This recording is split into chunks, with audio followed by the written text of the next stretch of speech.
YouTube. Quentin Quarantino here again for another episode of the COVID Diaries. Today we're out and about on the town. Susan is fueling our vehicle in the background, and we've made a very important trip to the Crisis Response Center known all over in times of panic.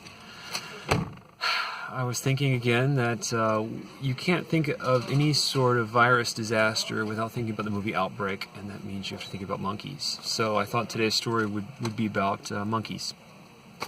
In 1998, Nagano hosted the Winter Olympics, and I think that it was the first year they did snowboarding. And I remember watching the games, and I remember watching the snowboarding competitions being held nearby a monkey park where these mountainous monkeys would sit in these geothermal pools, and it looked like they were in little bits of jacuzzi. You guys know what I'm talking about, right? The monkeys that sit in the hot springs. Really cool pictures and all that. Well, that image stuck with me all the way up until 20 years later, until I took a business trip to Japan. And I promised myself that I would finally get a chance to visit these remote monkey springs. So I get out there and I take a train deep into the Japanese Alps in the middle of the continent, or the island. And I finally get there. It's this little place called Jigukudani Monkey Park. And I am the only white person for many miles. And it's winter, there's snow on the ground, the pictures are going to be beautiful. I'm very excited. Now, these are ostensibly wild monkeys that live in these thermal pools, but they're actually pretty tame and they're pretty used to people, and they're kind of dicks, it turns out. So there are rules. One is that you have to lock all of your food away. You have to be very careful. Monkeys like to get into things and cause mischief, apparently. So I follow the rules. I take good precautions. I get all my camera equipment sorted, but I am there and I am ready to go. So I get out there and I'm taking pictures and I'm losing track of time. It's one of those great photographic days. And finally, I noticed this little baby monkey has taken, I guess, like a human baby's bib, and it's holding it and it's wiping its mouth like it's a little napkin, and it's cute. So I whip out my camera and I've got my telephoto on this thing and I'm taking pictures, and I have these pictures. And while I'm doing this, I try to pause to reposition my camera, and another monkey actually jumps onto my leg, and it's kind of cool. It's a nature interaction, right? It's way too close for me to get with my telephoto, but I have a couple blurry pictures if you ever doubt the veracity of this story. So this monkey's hanging on my leg, and all the Japanese tourists come around me, this big white guy with a monkey hanging off of him. And I'm thinking, oh, well, this is pretty cool. So before I can do anything, the monkey takes his little paw and he jams it into my pocket, which is fine. I've got all my valuables stowed, so I thought. The monkey does this move like a linebacker, ripping out the football. He pulls out the glove in the pocket, which somehow gets entangled with a much deeper, much more secure item, I thought, my passport. The monkey strips the passport out of my pocket. It and the glove go flying to the ground. I immediately forget about photographing the monkey and go straight into panic mode. The passport's on the ground halfway between me and the monkey. We both see it. It's like a wild, wild west dive for the gun kind of thing. We both go for it, and I lose to the monkey. The monkey scoops up my passport. The monkey has my passport, and I am far from civilization and far from anyone who speaks English, I think. So the monkey's basically in the driver's seat of this interaction at this point, and I'm thinking about my options. And my first thought, shamefully, is to try to kill the monkey. My plan is to throw my camera at the monkey like a boulder and crush it, or at least injure it enough so that I can get my passport back. But then I realize that if I miss, I'm never going to see the monkey again. My passport will be lost to the wilds. I'm in for a bad day. So the murder strategy's out.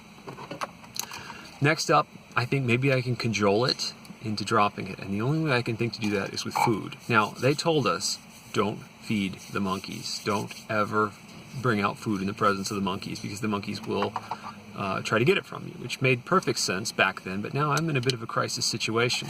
So I go for my food.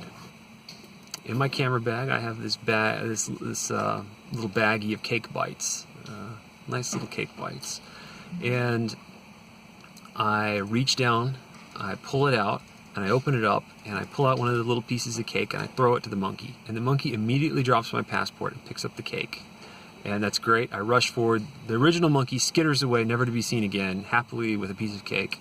I grab my passport and I'm stowing it in my jacket, and I'm still bent over at the waist when another monkey jumps on my back, and then another monkey jumps on my back, and I kind of half look up from being bent over, and I see about 50 monkeys bum rushing me, and I realize that I have a very large quantity of food, and I have incited this basically like monkey riot. They're all running at me and they're all going for it. And as I'm thinking and processing this information, yet another monkey jumps on my back.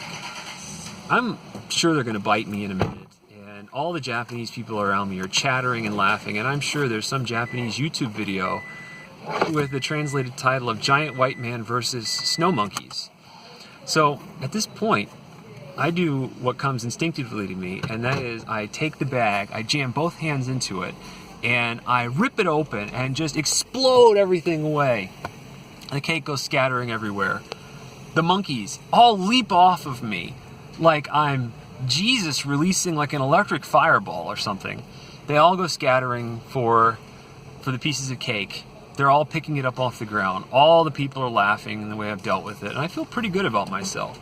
Well, as the monkeys finish out the cake, one of the dominant males gets into the little packet of silicone desiccant, and he eats it. And I've never actually seen anyone eat desiccant, but this monkey apparently got all the way into it. He starts foaming at the mouth and just goes crazy, and he takes it out on the monkey next to him. So he chases this other poor monkey, which had nothing to do with the whole situation, down into like the river in front of all the tourists, and he catches it in the middle of the stream on this big rock, and he starts biting it on the butt. And this other monkey's screaming, and all the other monkeys are screaming, and all the monkeys are just crazy. The whole pack, or whatever they are of them, is going wild. The people are going wild. They're chattering in Japanese.